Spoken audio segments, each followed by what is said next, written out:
এখন আমাদের এখানে আবহাওয়াটা কখনো খুব সুন্দর, আবার কখনো খুব বৃষ্টিও হচ্ছে। তবে সব মিলিয়ে মিশিয়ে এক প্রকার সুন্দরই বলা যায়। সকাল সকাল বৌদি এখানে মায়ের জন্য প্রসাদ বানিয়ে নিয়েছে। ঠান্ডা ঠান্ডা আবহাওয়া বলে মাকে আজ প্রসাদে খিচুড়ি, আলু ভাজা আর পটল ভাজা, বেগুন ভাজা আর পাঁপড় ভাজা ভোগ দেয়া হবে।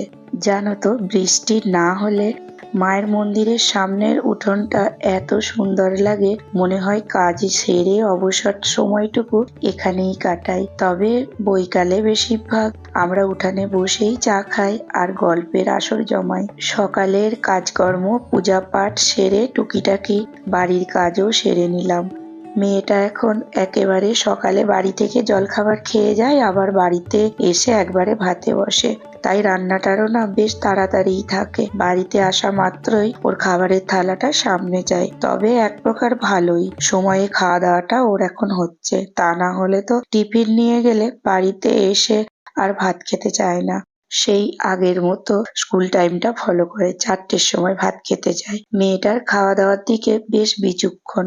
ওর মনের মতো খাবার হলে তবে খায়, তা না হলে তো মুখে ওঠা বেশ মুশকিল। আজ দুপুরের থালাতে আছে সাম্বার, ডাল, মশলা আলু ফ্রাই, পাঁপড় ভাজা, সাদা ভাত আর শেষ পাতে পাকা আম।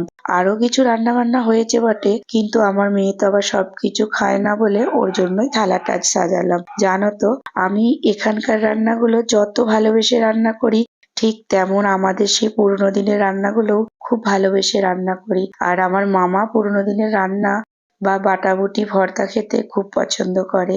আর আমি কেন, আমরা সব গৃহিণীরাই পরিবারের সকলের কথা ভেবেই কিন্তু রান্না বান্নাটা করি।